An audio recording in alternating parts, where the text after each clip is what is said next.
اعوذ باللہ من الشیطان الرجیم بسم اللہ الرحمن الرحیم وبہ نستعین وہو خیر ناصر ومعین اللہم صلی علی محمد وعلی محمد الا ان الاشکال فی تعین المنفعۃ النادرۃ وتمییزها عن غیرها۔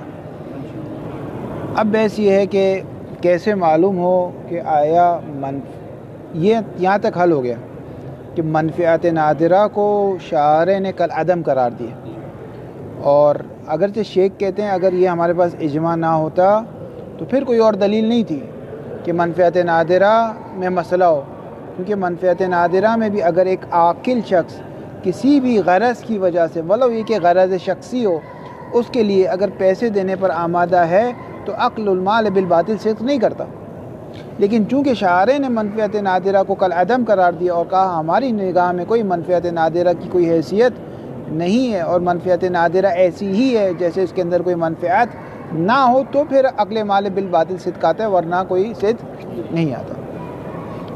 اب یہ بحث ہے کہ کیسے معلوم ہو کہ منفعت نادرہ اور منفعت مقصودہ شیوع، کہتے ہیں یہ عرفی بحث ہے، عرفی بحث ہے۔ اگر اس کے نزدیک واضح کہ منفعت شیوع رکھتی ہے تو فبیا، اگر اس کہتے ہیں کہ منفعت نادرہ ہے تو فبیا، لیکن اگر شک ہو جائے، شک کی صورت میں آیا وہ چیز خریدی جا سکتی ہے یا نہیں خریدی جا سکتی؟ شیخ کہتے ہیں خریدی جا سکتی ہے، کوئی مسئلہ نہیں ہے، اگرچہ احل اللہ بیع کا مصداق قرار نہیں پاتی۔ کیوں؟ کیونکہ احل اللہ بیع کا مصداق قرار پانے کے لیے ضروری ہے کہ بیع میں داخل ہو، بیع میں داخل ہونے کے لیے ضروری ہے کہ مالیت اس کی ثابت ہو، مالیت ثابت ہونے کے لیے ضروری ہے کہ وہ منفعت مقصودہ رکھتی ہے، اور ہمیں شک یہ ہے کہ آیا منفعت مقصودہ ہے یا نہیں ہے۔ تو شک اگر منفعت کا شک ہے تو دوسرے لفظوں میں بیع کا شک ہے، جب بیع کا شک ہے تو احل اللہ بیع کا مصداق کر کے آپ یہ نہیں کہہ سکتے شارع نے مطلق کہا ہے تو میں اس سے استفادہ کروں گا اس کے اطلاق سے، یہ نہیں ہو سکتا۔ واضح ہے واضح نہیں؟ مثال کے طور پہ میں شارع کہتے ہیں اکرم العالم، آپ عالم کا اکرام کیجیے، ٹھیک ہے۔ اب اگر آپ کو یقین ہے کہ یہ شخص عالم ہے، لیکن یہ شک ہے کہ یہ عالم جو ہے مثال کے طور پہ یہ اہل سنت کا عالم ہے، تو آپ شک کرتے ہیں کہ آیا اس کا اکرام کرنا ہے یا نہیں کرنا، تو اطلاق سے تمسک کر سکتے ہیں۔ لیکن اگر ایک شخص کے عالم ہونے میں شک ہو جائے کہ یہ عالم ہے یا نہیں ہے، تو وہاں یہ نہیں کہا جائے گا آپ اطلاق سے تمسک کریں اور شارع نے کہا سب علماء کا اکرام کریں تو اس کا بھی کریں، نہ، اس کے خود عالم ہونے میں شک ہے، تو اطلاق سے تمسک یہاں فائدہ نہیں دیتا۔ تو احل اللہ البیع سے کوئی فائدہ یہاں پر نہیں ہے، کیونکہ خود اس کے بیع ہونے میں شک ہے۔ کیوں بیع ہونے میں شک ہے؟ کیونکہ منفعت میں شک ہے، منفعت یعنی اس کے مال ہونے میں شک ہے، مال ہونے میں کیوں شک ہے؟ کیونکہ اس کی منفعت مقصودہ میں شک ہے۔ تو شیخ انصاری کہہ رہے ہیں ٹھیک ہے یہ بات تو طے ہے احل اللہ بیع میں داخل نہیں ہوگا، لیکن دوسرے ہمارے پاس اتنے سارے عناوین ہیں، تجارتاً عن تراضٍ میں داخل ہو جائے گا، ہبہ معوضہ میں داخل ہو جائے گا، صلح مطلق میں داخل ہو جائے گا، اور سارے الناس مسلطون علی اموالہم میں داخل ہو جائے گا، کسی بھی ہم عام میں داخل کر کے اس کی بیع کو جائز مانیں گے، کوئی مسئلہ نہیں۔ بس جب بھی آپ کو شک ہو کہ آیا اس چیز میں منفعت مقصودہ پائی جاتی ہے، منفعت نادرہ، اس کی خرید و فروخت جائز ہے۔ جہاں بھی آپ کو یقین ہو کہ منفعت مقصودہ ہے اس کی بھی خرید و فروخت جائز ہے، صرف ایک جگہ کی خرید و فروخت جائز نہیں ہے، اور وہ ہے منفعت نادرہ کا آپ کو معلوم ہو علم، اور وہ بھی کس وجہ سے جائز نہیں ہے؟ فقط ایک اجماع آتا ہے جو اس کو خراب کرتا ہے، ورنہ کوئی اور مسئلہ نہیں تھا۔ بات واضح ہوئی ہے واضح نہیں؟ الا ان الاشکال فی تعین المنفعت النادرۃ، مگر ایک اشکال ہے کہ کیسے منفعت نادرہ کو تعین کیا جائے، وہ عطف تفسیر ہے، وتمییزها عن غیرها، اور کیسے نادرہ کو جدا کیا جائے عن غیر نادرہ سے، اس کا کیا ہے؟ تو شیخ کہہ رہے ہیں کہ مسئلہ نہیں ہے، فالواجب الرجوع فی مقام الشک الی ادلۃ التجارۃ، بس واجب سے مراد واجب فقہی نہیں، واجب سے مراد کہ یہاں پر حل یہ ہے، یعنی واجب کیا یہاں پر کہ رجوع کیا جائے اس مقام شک میں، کہ جہاں شک ہے کہ فلاں چیز آیا منفعت نادرہ رکھتی ہے منفعت مقصودہ رکھتی ہے، تو وہاں پر رجوع کیا جائے، کس کی طرف رجوع کیا جائے؟ الی متعلق رجوع ہے، الی ادلۃ التجارۃ، تجارت کے جو ادلہ تجارتاً عن تراضٍ، یہ دونوں راضی ہے، والنحویہ مما ذکرنا، اصالۃ البیع ہے، اصالۃ الحلیت ہے، ٹھیک ہے، اسی طرح الناس مسلطون علی اموالہم ہے، اسی طرح ہبہ معوضہ ہے، یہ سب میں کسی میں بھی عنوان میں داخل کریں اس کی خرید و فروخت جائز ہو جائے گی۔ واضح نہیں؟ ومنه يظهر أن الأقوى جواز بيع السباع بناء على وقوع التذكية عليها للانتفاع البين بجلودها، وقد نص في الرواية على بعضها وكذا شهومها وعظامها۔ ایک جانور ہے ہمارے پاس جو قابل تذکیہ نہیں ہے، وہ ہے کتا اور سور۔ یعنی کتا اور سور کو اگر آپ شرعی طریقے سے ذبح بھی کرتے ہیں تب بھی اس میں سے کوئی چیز اس کی حلال نہیں ہوگی، وہ حرام ہی ہے۔ لیکن کتا اور سور کے علاوہ جتنے بھی جانور ہیں ولو یہ کہ حلال گوشت نہ ہو، جیسے ہاتھی ہے، جیسے بلی ہے، جیسے شیر ہے، چیتا ہے، اتنے سارے جانور ولو یہ کہ حلال گوشت نہیں ہے، لیکن اگر اس کو شرعی طریقے سے ذبح کیا جائے گا تو اس کا جو ہے وہ پاک ہے، قابل آپ کھا نہیں سکتے اس کے گوشت کو، لیکن اس کا چمڑا ہے وہ پاک ہے۔ یعنی اس چمڑے سے اگر آپ چپل بناتے ہیں تو چپل آپ اگر پاؤں آپ کا ٹچ ہو جائے تو آپ کا پاؤں نجس نہیں ہوگا۔ اس کے چمڑے سے استفادہ کیا جا سکتا ہے، اس کی ہڈیوں سے استفادہ کیا جا سکتا ہے، اس کی چربی سے استفادہ، اس چربی کو آپ پگھلیں، اس سے تیل بنائیں، اس تیل کو جلائیں تو چراغ میں، وہ چراغ اگر دھواں بنتا ہے اور سقف آپ کی چراغ کا دھواں سقف پہ جاتا ہے اور سقف اس دھوئیں کی وجہ سے کالی ہو جاتی ہے تو یہ سقف آپ کی نجس نہیں ہوئی، نہیں ہوتی۔ واضح تو کہہ رہے ہیں وَمِنْهُ يَظْهَرُ، یہاں سے یہ بات ظاہر ہو گئی کہ ان الاقوى جواز بیع السباع، کہ اقوی اور فتویٰ یہ ہے کہ جو درندگان ہے اس کی جو خرید و فروخت ہے وہ جائز ہے۔ کیوں جائز ہے؟ کیونکہ اس میں منفعت مقصودہ پائی جاتی ہے۔ اگر منفعت مقصودہ کا شک بھی ہو تب بھی جائز ہے، جبکہ یہاں تو ہمیں معلوم ہے کہ منفعت مقصودہ پائی جاتی ہے۔ تو فقہا نے جو پیچھے سباع کی جو مثال دی وہ صحیح مثال نہیں تھی، تو مثال پہ ہم مناقشہ نہیں کرتے۔ بناء علی وقوع التذکیۃ علیہ، مبنی پر اس کے کہ تذکیہ واقع ہوتا ہے سباع پر، اس درندگان پر تذکیہ کا اطلاق آتا ہے، یعنی اس کو مزکہ کیا جا سکتا ہے، اگرچہ گوشت اس کا نہیں کھایا جا سکتا لیکن پھر بھی وہ قابل مزکہ ہے۔ کیوں؟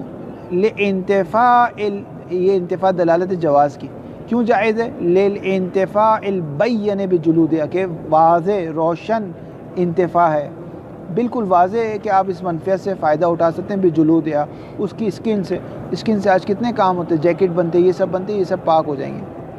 وقت نص فی روایت علی بعضها، اسی طرح اس پر بعض سباع پر تو خود روایت آئی ہے، خود روایت آئی ہے۔ ایک بار ایک عالم یہ بحث کر رہے تھے تو ایک طالب علم نے کہا، ایک شخص نے کہا کہ آغا صاحب شیر کو کیسے تزکیہ کریں گے، شیر کو کیسے شرعی طریقے سے آپ ذبح کریں گے؟ شیر کے پاؤں پکڑیں، اس کے بعد اس کو قبلہ رخ لٹائیں، اللہ شیر کو کون کرے؟ کہہ رہے فرض کریں کہ ایک ٹیکا مار دے شیر کو جس سے وہ نیند بے ہوش ہو جائے یا اتنا بوڑھا ہو گیا طاقت نہ ہو۔ ابھی بحث فقہی یہ نہیں کہ فرض کریں نہیں ہو سکتا، لیکن بالآخر بحث آپ کے ہاتھ میں ہے۔ وقضا شہوم ہوا و عظام، اسی طرح اس کی ہڈیوں سے آج کل بہت ساری چیزیں بنتی ہیں، مثلا اکثر جو بٹن بنتے کہتے ہیں وہ ہڈیوں سے بناتے ہیں، یہ بٹنز جو ہوتے ہیں مہنگے مہنگے بٹن ہیں شرٹس کے، یہ کہتے ہیں ہڈیوں سے بناتے ہیں۔ وہ شہوم ہوا چربی، وہ اما لحوم ہوا واؤ دفع دخل ہے، کہتے ہیں یہ نہ سمجھیے گا کہ تزکیہ ہو جائے تو اب گوشت بھی پاک ہو جائے گا، کہا نا وہ اما لحوم ہوا فالمسرع به فی تذکرۃ عدم الجواز ہے معللا بالندور المنفعۃ المحللۃ المقصودۃ منہ، لیکن اس کے گوشت کو نہیں بیچا جا سکتا۔ کیوں؟ کیونکہ گوشت کا جو منفعت مقصود ہے وہ کیا ہے؟ عقل ہے، اور عقل اس کی کیا ہے؟ حرام ہے، تو گوشت کو نہیں بیچا سکتا۔ کہا نہیں اگر صاحب گوشت کی ایک اور منفعت بھی، کہا کیا ہے؟ کہا زو گارڈن میں ہم جو ہے نا اپنے جانور کو کھلا دیں گے، یہ منفعت، کہا یہ منفعت نادرہ ہے، اور منفعت نادرہ کو شارع نہیں مانتا، پر اس کی گوشت کی خرید و فروخت جائز نہیں ہے۔ وہ اما لحوم ہوا، یعنی اما لحوم ہوا کہ آیا اس کے گوشت کو بیچا جا سکتا ہے یا نہیں بیچا جا سکتا۔ فالمسرع به فی تذکرۃ، تو جو چیز صراحت کے ساتھ جو لحوم کے بارے میں ذکر ہوئی تذکرہ میں وہ یہ ہے عدم الجواز، جائز نہیں ہے۔ معللا، یہ تعلیل لائیں علامہ، کس چیز کی تعلیل لائیں؟ بندور المنفعۃ المحللۃ المقصودۃ منہ، کیونکہ منفعت معللہ مقصودہ اس میں نادر ہے، گوشت میں نادر ہے۔ وہ منفعت مقصودہ کیا ہے گوشت میں؟ کا اطعام الکلاب المحترمۃ والجوارح الطیر، جو سگے نگہبانی ہے یا سگے شکاری کتا ہے اس کو کھلا سکتے ہیں. اور جو پرندے ہیں جیسے چیل کوے ہیں ان کو کھلائے جا سکتے ہیں. کہہ رہے نا یہ نادرہ ہے, یہ اس کا نادرہ, اور نادرہ کا شارع کی نگاہ میں کوئی حیثیت نہیں ہے. منفعت مقصودہ گوشت کا جو ہے وہ یہ کہ عقل ہے, اور عقل یہاں پہ حرام ہے, تو اس کی گوشت کی خرید و فروخت جائز نہیں ہے. واضح ہو گئی بات. وَيَذَرُ أَيْضًا جَوَازُ بَيْعِ الْحَرَّةِ, اور یہ بھی جائز ہوگا کہ جو گربے ہیں, بلی ہے, اس کی بھی خرید و فروخت جائز ہے, کیونکہ اس سے فائدے لیے جاتے ہیں. اس سے کیا فائدے لیے جاتے ہیں؟ کہتے ہیں جو بلی ہے وہ چوہوں کو بھگانے میں کام آتی ہے. بعض اوقات بہت سارے چوہے ہو جائیں, اب تو خیر بہت ساری چیزیں آ گئی, لیکن اس زمانے میں چوہوں کو بھگانے کے لیے ایک ہی پرانے زمانے میں بلی کا استعمال کیا جاتا تھا. اسی طرح مختلف لال بیگ وغیرہ کو مارنے میں بلی کا استعمال کیا جاتا ہے. وَيَذَرُ أَيْضًا جَوَازُ بَيْعِ الْحَرَّةِ, خود حرہ کی گربے کی خرید و فروخت بھی جائز ہے. وَهُوَ الْمَنْصُوصُ فِي غَيْرِ وَاحِدٍ مِنَ الرِّوَایَاتِ, وہ ایک سے زائد روایات پر نص ہوئی ہے کہ جائز ہے. وَنَسَبَهُ فِي مَوْضِعٍ مِنَ التَّذْكِرَةِ إِلَىٰ عُلَمَائِنَا, اور اس جواز کی نسبت دی ہے تذکرہ میں علامہ نے ہمارے علماء کی طرف, کہ ہمارے علماء میں یہ ہے کہ جائز ہے, گربے کی خرید و فروخت جائز ہے.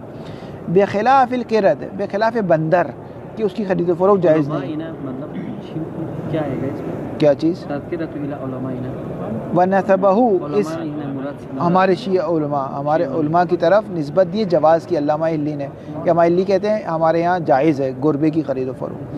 بخلاف القرد, بخلاف بندر, لأن المصلحة المقصودة منه نادرون, درمیان میں عبارت کیا ہے, وهو حفظ المتاع, بندر کی خرید و فروخت جائز نہیں. کیوں؟ کیونکہ اس کی مصلحت جو منفعت مقصود ہے وہ نادر ہے. نادر ہے کہ جیسے حفظ المتاع, مثلا انسان اپنی دکان پہ بندر کو بٹھا دیتے تھے کہ کوئی چیز یہاں سے کوئی چوری کر کے نہیں لے جائے, کہا یہ نادر ہے.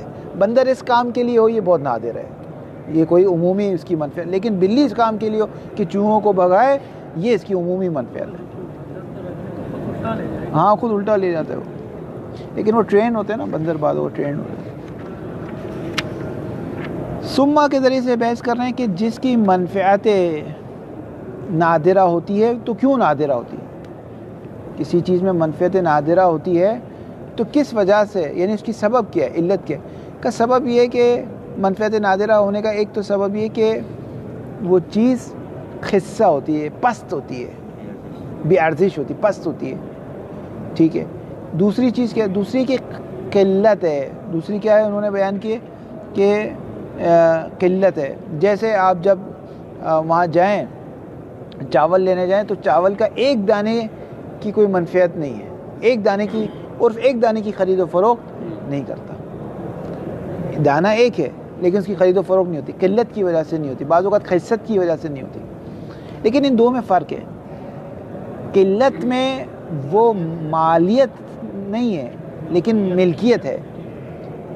اس ایک دانے کو آپ چوری نہیں کر سکتے, اس ایک دانے کو آپ کھا نہیں سکتے اس کی اجازت کے بغیر. جیسے ہمارے یہاں بعض اوقات آتے ہیں دکان میں, وہ آتے ہیں چنے کھانا شروع ہو جاتے ہیں, پستے کھانے شروع ہو جاتے ہیں. یہ نہیں ہو سکتا. پستے کا تو شاید ایک دانہ بھی آج کل اس کی خرید و فروخت ہو. تو مالیت نہیں ہے اس کی, لیکن ملکیت ہے. مالیت کا کیا مطلب ہے کہ عورف اپنی جیب میں ہاتھ ڈال کے پیسے نہیں نکالے گا ایک دانے کے بدلے, لیکن مالک اس کا موجود ہے. ان دو میں فرق کیا ہے؟ ان دو میں فرق یہ ہے کہ جو خصت ہے نا اس کی نہ مالیت ہے نہ ملکیت ہے. جو مثلا جیسے کسی نے چوہے جمع کیے ہوئے تو وہ اس کا مالک نہیں ہے, مالک نہیں ہے وہ, اس کا مالک بھی نہیں اور مال بھی نہیں ہے. یعنی اگر جائیں آپ اس کے چوہے کو مار دیں تو یہ نہیں کہا جائے گا کہ آپ اذا اتلف مال الغیر فهو ضامن, یہ نہیں کہا جائے گا کہ آپ نے اس کے چوہے کو مار دیا بس آپ اس پیسے نکالیں. یہ نہیں کہا جائے گا. کیوں نہیں کہا جائے گا؟ کیونکہ وہ مالیت نہیں رکھتا. تو کہا ٹھیک ہے مالیت نہیں رکھتا, مثلی دے دیں. کہا مثلی بھی نہیں ہے. کیوں نہیں ہے؟ کیونکہ ملکیت نہیں رکھتا. اگر مثال کے طور پہ جیسے ہم جب چھوٹے تھے تو بعض لوگ یہ کام کرتے تھے, مکھیاں جمع کرتے تھے. بعض ہمارے دوست تھے بلڈنگ میں افراد تھے, مکھیاں بچے تھے نا, ایک باکس بنائے اس میں مکھیاں جمع کرتے. فرض کریں آپ جاتے ہیں اس کی مکھیاں اڑا دیتے ہیں تو وہ کہے گا لاؤ بھائی میرے پیسے لاؤ. ٹھیک ہے. یا اگر کچھ لوگوں نے کاکروچ جمع کیے ہوئے, لال بیگ جمع کیے ہوئے, چپکلیاں جمع کی ہوئی. دیکھیے آج کے دور بہت عجیب دور ہے. آج ان سب میں اس کی مثلا چوہے آج کے دور میں لوگ پالتے ہیں چوہے، ٹھیک ہے، لیکن وہ سارے چین میں ملے گا، ہر چیز چین میں ملے گا لیکن آج مثلا اگر چھپکلی یہ سب چیز. لیکن وہ جو ایک دانہ ہے نا اس کو آپ نہیں خراب کر سکتے. کیوں؟ کیونکہ اس کا مالک موجود ہے. جب مالک موجود ہے، اگر ایک انسان ایک دانہ کھا لیا تو بدلے میں اس کو دینا پڑے گا. کیا دینا پڑے گا؟ مال نہیں دینا پڑے گا. کیوں مال نہیں دینا پڑے گا؟ کیونکہ مالیت نہیں ہے اس کی، لیکن مثل دینا پڑے گا. کیوں مثل دینا پڑے گا؟ کیونکہ مالک موجود. تو اگر وہ چیز مثل رکھتی ہو تو آپ کو مثل دینا پڑے گا، اور اگر وہ چیز مثل نہ رکھتی ہو، ٹھیک ہے، تو قیمت تو نہیں دینی پڑے گی کیونکہ مال نہیں ہے، تو آپ گنہگار ہیں. اگر ایک چیز مثل نہ رکھتی ہو، جیسے ایک موبائل جیسا دوسرا موبائل موجود ہے، مثل رکھتے، لیکن فرض کریں مجھے ایک بڑے شاعر نے آٹوگراف دیا تھا ایک بک پہ. اب یہ مثل نہیں رکھتا، ایک ہی چیز ہے دنیا میں، بعض چیزیں مثل نہیں رکھتی، ٹھیک ہے. جو چیز مثل نہیں رکھتی اور اگر آپ نے اس کو ضائع کر دیا تو پھر انسان گنہگار ہے، لیکن اس کے مد مقابل مال نہیں دے گا کیونکہ مالیت نہیں رکھتی. علامہ نے نظریہ دیکھا، ان کا نظریہ ہے کہ جو چیز قلت ہے نا اس میں نہ آپ کو مثل دینا ہے نہ قیمت دینی، نہ مثل دینا ہے نہ قیمت دینی. جبکہ شیخ کا کیا نظریہ ہے کہ اگر مثلی ہے تو مثلی دینا پڑے گا. یعنی اگر آپ نے کسی کا ایک چاول اٹھا لیا کھا لیا تو ایک چاول کا دانہ اس کو واپس کرنا پڑے گا. اگر کسی کا ایک پستہ کھا لیا تو ایک پستے کا دانہ اس کو واپس کرنا پڑے گا. اگر کسی کا ایک چنے کا دانہ کھا لیا تو ایک چنے کا دانہ اس کو واپس کرنا پڑے گا، کیونکہ مثل دینا پڑے گا، کیونکہ مالک ہے وہ اس چیز کا. آپ نے اس کی آپ یہ کہیں کہ میں ایک چنے کے پیسے دے دے تو پیسے نہیں دے سکتے کیونکہ اس کا کوئی مالیت نہیں ہے. ایک چنے کے مد مقابل عرف کے نزدیک کوئی مال نہیں ہے کہ عرف کہے کہ ایک چنے کی 10 روپے ہے نا، 10 عرف اس کے نزدیک مال ہی نہیں ہے کوئی. وہ ٹھیک ہے، وہ راضی ہو جائے 10 روپے میں، وہ ایک الگ بات ہے، لیکن فقہی طور پہ وہ مال نہیں ہے. علامہ ہلی کہتے ہیں کہ اگر آپ نے ایک شخص کا چاول کا ایک دانہ کھا لیا تو وہ شخص ضامن گنہگار ہے، لیکن ضامن نہیں ہے. نہ اس کو مثل دینا ہے نہ اس کو قیمت دینی، کچھ بھی نہیں دینا. تو علامہ ہلی پہ اشکال کرتا ہے کہ اگر ایسا ہے، مثلا میں ایک دکان میں جاؤں، ایک ایک کر کے چاول کا دانہ اس کا لاتا رہوں یہاں تک کہ اس کے 10 کلو چاول میں اپنے پاس جمع کر لوں، تو آپ کے نزدیک تو اس کو نہ قیمت دینی نہ مثل دینی. یہ اشکال کس پر کیا؟ علامہ ہلی پر، کہ آپ نے جو کہا کہ مثل نہیں دینا، تو اس کا مطلب ایک ایک کر کے چاول کا دانہ ایک ایک بوری سے لاتا رہے، یا پستہ ایک ایک کر کے لاتا رہوں، جب جاؤں ایک دانہ لے لوں، پھر ایک دانہ، پھر ایک دانہ، پھر ایک دانہ، پھر ایک دانہ کر کے ساری بوری اس کی خالی کر دوں غریب کی. تو آپ کے نزدیک تو کوئی کچھ بھی نہیں دینا مجھے اس کو، جبکہ عرف اس کے برخلاف ہے. عرف کہتے ہیں نا تم نے اس کا مال لے لیا. اب عرف یہاں مالیت کا قائل ہے، لیکن جب آپ نہ مالیت کے قائل ہے نہ مثل کے قائل ہے.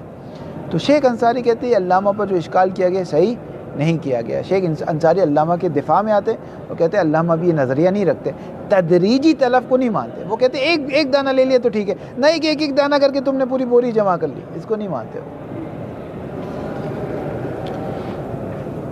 ثم اعلم ان عدم المنفعت المعتد بها، کہ وہ منفعت جو معتد بہ ہو، جس پر مقصود بہ ہو، جو شیوع رکھتی ہو، وہ عدم کب ہوتی ہے؟ اس کا عدم ہونا، اس کا نہ ہونا کس وجہ سے ہوتا ہے؟ یستند تارۃ الی خسۃ الشیء، کبھی کبھار وہ پلٹتی ہے کس طرف؟ ایک چیز کے پستی کی طرف. کما ذکر من الامثلۃ فی عبارۃ المبسوط، جیسا کہ شیخ توسی کی عبارت میں انہوں نے ذکر کیا تھا. واخری الی قلتہ، اور کبھی کبھار وہ پلٹتی ہے منفعت مقصودہ اور معتد بہ نہ ہونا کی وجہ کیا ہے؟ قلت ہے، کم ہے، قلیل ہے.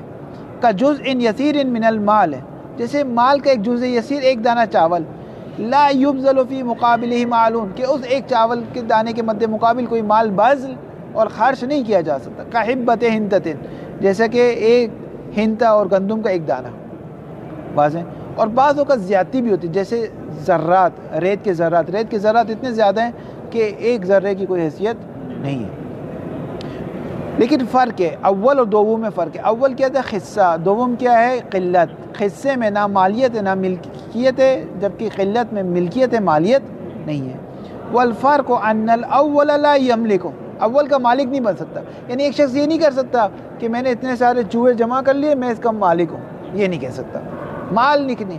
کیا مطلب مالک نہیں؟ اگر تم مالک نہیں ہے، میں نے جا کے اس کے چوہوں کو مار دیا تو یہاں پہ میں ضامن نہیں ہوں کسی چیز کا.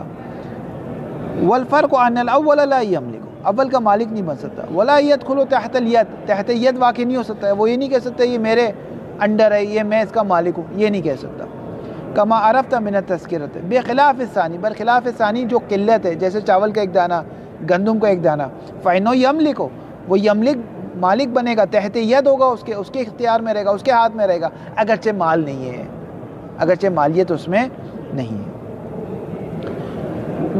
واؤ سے بتانا اس کا فائدہ کہاں ظاہر ہوگا, کہ اس کا فائدہ اس وقت ظاہر ہوگا جب وہ کوئی آ کے غصب کر لے گا. وَلَوْ غَصَبَهُ غَاصِبٌ, اگر ایک غصبی شخص ثانی کو, یعنی وہ جو ہو کی ضمیر ثانی کی طرف جاتی, قلت ہے, اس کو غصب کر دے, کان علیہ مثلہ ان کان مثلیا, اگر وہ مثلی ہے تو اس کو اس کا مثل دینا پڑے گا. ایک گندم دانے کے بدلے ایک گندم دینا پڑے گا, ایک پستے کے بدلے ایک پستہ دینا پڑے گا. اور اگر وہ شخص مثلی نہیں ہے, قیمی ہے, تو پھر اس کی کوئی ذمہ داری نہیں, صرف گنہگار ہے. صرف سے مراد نہیں, یعنی گنہگار ہے, کوئی قیمت نہیں دینی پڑے. قیمت اس وجہ سے نہیں دینی پڑے کیونکہ مال نہیں ہے. خلافاً للتذکرۃ, خلافاً علامہ در تذکرہ, فلم یوجب شیئا کا غیر المثلی, کہ اس پہ کوئی بھی شے اس کے اوپر واجب نہیں ہے, کوئی بھی اس کی, صرف گنہگار ہے. یعنی صرف سے مراد گناہ کو ہلکا نہیں لیجیے گا, صرف سے مراد یعنی گناہ کے علاوہ اس کی اور گردن پہ کچھ اور نہیں ہے, یعنی اس کو نہ قیمت دینی ہے نہ مثل دینی ہے. وَضَعَفَهُ بَعْضٌ, باب تفعیل کا معنی نسبت ہے, باب تفعیل کا اہم معنوں میں سے ایک معنی نسبت ہے. کفر زید عمرا, یعنی زید نے عمر کو کفر کی نسبت دی. وَضَعَفَهُ بَعْضٌ, بعض فقہاء نے علامہ کے اس نظریے کو ضعف کی نسبت دی, کہ آپ کا یہ نظریہ ضعیف ہے. کیوں؟ بِأَنَّ اللَّازِمَ حِينَئِذٍ, آپ جو کہہ رہے ہیں کہ ایک چاول کے دانے کے بدلے اس کو کچھ نہیں دینا, تو اس کا لازمہ ہی نکلے گا کہ ایک ایک ایک ایک ایک ایک کر کے وہ چاول کا دانہ نکالتا رہے یہاں تک کہ بوری خالی کر دے, تو اس کو کچھ نہیں دینا. بِأَنَّ اللَّازِمَ حِينَئِذٍ عَدَمُ الْغَرَامَةِ, غرامت یعنی خسارت, کہ اس کو کوئی خسارت نہیں دینی پڑے گی. فیما, اس مورد میں بھی, لو غصب غاصب صبرۃ تدریجا, کہ اگر ایک غصب کرنے والا غصب کر لے صبرہ, ایک پوری بوری کو, ایک پورے صبرہ کو, تدریجاً ایک ایک کر کے, ایک ایک دانہ کر کے نکالتا رہے, پوری بوری اس کی خالی کر دے, تو بھی آپ کے نظریے کے بدلے اس کو کچھ بھی نہیں دینا. وَيُمْكِنُ أَن يُلْتَزَمَ فِيهِ بِمَا يُلْتَزَمُ فِي غَيْرِ مِثْلِ, تو اس میں بھی وہی ہو جائے گا جو غیر مثلی میں ہوگا. غیر مثلی یعنی قیمی میں, جیسے کہ کوئی قیمت ادا نہیں کرنی پڑتی, آپ کے نظریے کے مطابق اس نے پوری بوری سامنے والے کی خالی کر دی, آپ کے نظریے کے مطابق اس کو کچھ نہیں دینا. ففہم, اگر شیخ انصاری کہہ رہے ہیں نا, ففہم کا اشارہ ہے کہ نا, یہ جو اشکال ہے علامہ پر یہ صحیح نہیں ہے, کیونکہ وہ بھی تدریجی کی بات نہیں کرتے, دفعی کی بات کرتے. اگر ایک بار ایک دانہ آپ نے کھا لیا تو کی بات ہے, ایسا نہیں ایک ایک کر کے آپ نے پوری بوری خالی کر دی. ثم سے کہہ رہے ہیں کہ ٹھیک ہے, یہ بات سمجھ میں آ گئی کہ تحت ید نہیں ہے, جو چیز خصت ہے, خصیص ہے, وہ تحت ید نہیں ہے. جیسے کہ کسی نے کوکروچ جمع کر لی, کسی نے چوہے جمع کر لیے, کسی نے یہ چپکلیاں جمع کر لی, نہ وہ مالک ہے, نہ وہ ملکیت رکھتی ہے, نہ وہ مالیت رکھتی ہے. لیکن آیا اختصاص رکھتی ہے, اختصاص نہیں رکھتی, یعنی وہ چیز اس سے مختص ہے یا مختص نہیں ہے. مالک نہیں ہے, مالیت بھی نہیں ہے, لیکن اختصاص ہے, اختصاص نہیں ہے. یعنی فرض کریں, اس پہ اختلاف ہے. شیخ کہہ رہے اختصاص ہے, یعنی وہ چیز اس کے ساتھ مختص ہے. فرض کریں کہ کل حکومت کہتی ہے کہ کوئی 100 چوہے پکڑ کے لائے, جیسے بعض اوقات ہوتا ہے کہ بھئی ایک مسابقہ ہوتا ہے, تو یہ جو اس نے پکڑے ہیں نا, حالانکہ مالک اور مالیت نہیں, لیکن مختص ہے کہ ابھی اس کو حق اس کا ہے, یہ حق ہے, اختصاص اس شخص کا ہے. یہ نہیں کہ میں جا کے اچھا اگر کوئی غصب کر لے گا تو حق اختصاص اس نے مار دیا, لیکن اس کو بدلے میں کچھ نہیں دینا. حق اختصاص وہ پیدا کرتا ہے. اب یہ ایک فقہی ایک بحث ہے کہ حق اختصاص کا فائدہ کہاں ظاہر ہوتا ہے, حق اختصاص کا فائدہ کہاں ظاہر ہوتا ہے, ایک فقہی بحث ہے. ثم ان منع حق الاختصاص فی القسم الاول ان کی خبر علی مشکلون, اور یہ کہنا کہ حق اختصاص بھی نہیں ہے قسم اول میں. قسم اول سے کیا مراد ہے؟ خصہ جو پستی تھی, اس میں حق اختصاص بھی نہیں ہے. یعنی یہ شخص جس نے اتنے محنت کر کے مکھیاں پکڑی ہے, یا کوئی بھی ایسی چیز ہے, جیسے مثال طور پہ بندر پکڑے ہوئے, بندر پالے ہوئے, اب پاکستان میں مثال طور پہ ایک شخص ہے، اس نے بندر پالا ہے، تو ٹھیک ہے مالک اور مال تو نہیں ہے، لیکن کیا اگر وہ مثلا بندر کا تماشا دکھاتا ہے کرتا ہے تو حق اختصاص بھی آپ اس سے چھین لیں گے؟ تو شیخ کہہ رہے ہیں یہ مشکل ہے، حق اختصاص تو اس کو دینا پڑے گا۔ السلام علیکم ورحمۃ اللہ، خیریت سے؟ حق اختصاص تو اس کو دینا پڑے گا۔ ثم ان منع حق اختصاص فی القسم الاول مشکل ہو، یہ کہنا کہ حق اختصاص سے بھی اس کو منع کر دینا، روک دینا، یہ مشکل ہے۔ مع سے شیخ انصاری اپنی دو دلیل لا رہے ہیں، مع عموم قولہ صلی اللہ علیہ وآلہ وسلم، کہ پیغمبر کا قول ہے من سبق الی ما لم یسبق الیہ احد من المسلمین، اگر کوئی ایک شخص اس چیز پہ سبقت کر لے جس پر مسلمانوں نے پہلے سے کسی نے سبقت نہیں کی۔ اس ایک قول سے حیازت بھی نکالتے ہیں بہت ساری چیزیں، مثلا مچھلی ہے ایک شخص نے پہلے پکڑ لی، زمین ہے ایک شخص نے پہلے اس کو آباد کر لیا، پرندہ ہے ایک شخص نے پہلے اس کو لے لیا، تو وہ عمومی ہے، کوئی بھی چیز حیازت میں بھی کام آتا ہے۔ کوئی بھی شخص ایک چیز پر پہلے سبقت لے لے، دوسرے ابھی تک نہیں پہنچے، یہ پہلے پہنچ گیا، پہلے پہنچ گیا، اسے جا کے بندر کو پکڑ لیا، کچھ بھی کر لیا، سبقت لے لی، تو پیغمبر نے فرمایا فَهُوَ أَحَقُّ بِهِ، تو وہ شخص سزاوار ہے اس چیز کا جس نے اس پر سبقت لی ہے نا، یہ شخص سزاوار ہے کہ یہ اس سے تعلق رکھے۔ ایک یہ دلیل دی شیخ انصاری نے، بس یہ قول عموم ہے، اور عموم ہے تو ان چیزوں کو بھی شامل کرتا ہے جس کی کوئی قیمت ہو یا نہ ہو، جو خصت ہو یا خصت نہ ہو، سب کو شامل کرتا ہے، قول عمومی ہے، واضح۔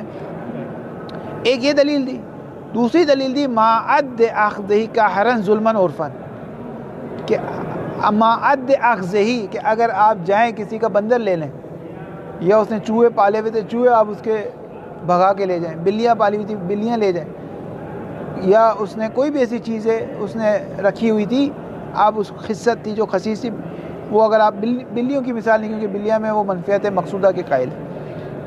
ما عد اخذہ ہی کی ضمیر شیء اول کی طرف جاتی، شیء اول کو اخذ کر لینا، پکڑ لینا، عد شمار کیا گیا ہے، کیا شمار کیا گیا ہے؟ ظلما عرفا، عرف کہتے ہیں ظلم ہے، کہ آپ نے اس بیچارے نے بندر پکڑا تھا، آپ نے جا کے اس سے چھڑوا لیا، یہ کیا کیا آپ نے؟ عرف اس کو ظلم سے تشبیہ دیتا ہے، تعبیر کرتا ہے، اور ظلم کیا عقلاً قبیح ہے، ظلم عقلاً کیا ہے؟ قبیح ہے۔ تو یہ عدم ہے، یہ اختصاص اس سے چھین لینا قباحت رکھتا ہے، جائز نہیں ہے۔ بس شیخ انصاری کہتے ہیں ٹھیک ہے مالیت نہیں ہے، ملکیت بھی نہیں ہے، لیکن اختصاص ہے، حق اختصاص ہے۔ اب یہ ایک فقہی بحث ہے کہ حق اختصاص کا فائدہ کہاں پر ظاہر ہوتا ہے؟ مورد غصب میں ظاہر نہیں ہوتا، اگر ایک شخص غاصب ہو تو اس میں تو ظاہر نہیں ہوتا، پھر کیا ظاہر ہوتا ہے؟ تو شیخ کہتے ہیں اگر اس قانون کو مان لیا جائے کہ کل ما حکم بالعقل حکم بالشرع، تو یہاں عقل اس کو کیا قرار دیجیے؟ ظالم، یہ ظالم ہے، تو شارع بھی اس کو ظالم قرار دے گا، یعنی تکلیف میں ایک ثمرہ شاید اس کا ظاہر ہو سکتا ہے۔ وصلی اللہ علیہ محمد و آلہ طاہرین۔